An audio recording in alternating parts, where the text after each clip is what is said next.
আছে কি? নাই।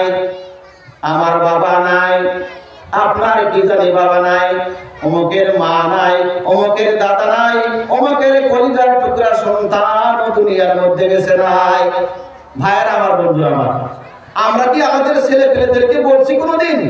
বলছি কি আমার ছেলে উপযুক্ত হয়ে গেছে, বিবাহ করায় দেওয়া হয়েছে, তাকে ব্যবসা করার জন্য চালান দেওয়া হয়েছে, তুমি ব্যবসার খবর সবসময় আমরা নিচ্ছি, কিন্তু কোনদিন কি আমার ছেলেকে বললাম যে বাবা আমি যখন মরে যাব আমাকে তুমি ধোয়াইবে?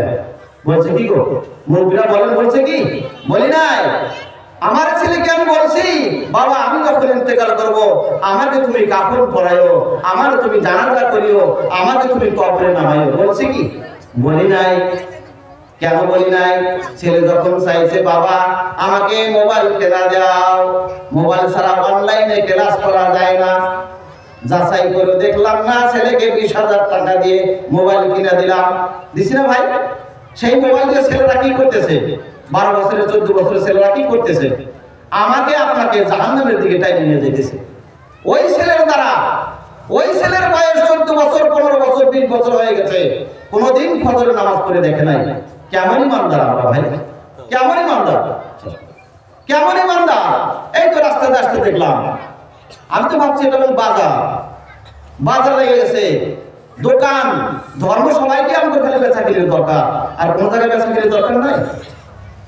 ধর্মসভা, একটি কথা বলে শেষ করবো, ধর্মসভায় 2টি বস্তু আমার জ্ঞানে লাগতেছে, এই জন্য সভা নষ্ট হয়।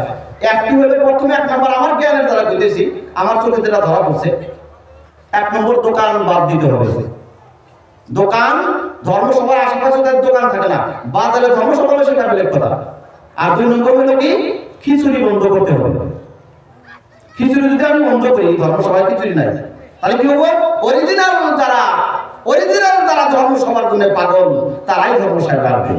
এটা হয়তো বেশি বললাম না কি গো, কিন্তু আমার জ্ঞানে ধরা পড়ছে। 1 নম্বর দোকান, দোকান বন্ধ করতে হবে। এগুলো যদি বন্ধ না করা যায় কি হবো? যে সভা দিব সে গুনাহ করবো, আর যারা আলেমরা বয়ান দেবো তারাও গুনাহ হবে, যারা শুনতে আসবো তাদেরও গুনাহ হবে। ভাইয়ের আমার, বন্ধু, সময় শেষ, সময় শেষ। সবারই একদিন সময় শেষ হয়ে যাবে।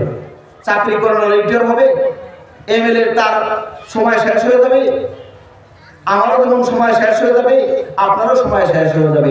সময় শেষের আগে একটু চিন্তা করি, ফিকির করি। মায়ের গর্ভে 10 মাস 10 দিন, সেটা একটা নির্ধারিত সময় থাকে। দুনিয়ার হায়াত 60 থেকে 70 বছর, নির্ধারিত সময় আছে। মৃত্যুর পরে নির্ধারিত কোনো সময় আছে কি? যে মৃত্যু হয়ে কবরে আমি 20 বছর থাকবো, 40 বছর থাকবো, তারপর আবার আমি দুনিয়া আসবো, নেক আমল করবো, আছে কি? নাই। কবর হলো আখিরাতের প্রথম মঞ্জিল, সেই মঞ্জিলের খবর আমরা কোনোদিন দিলাম না।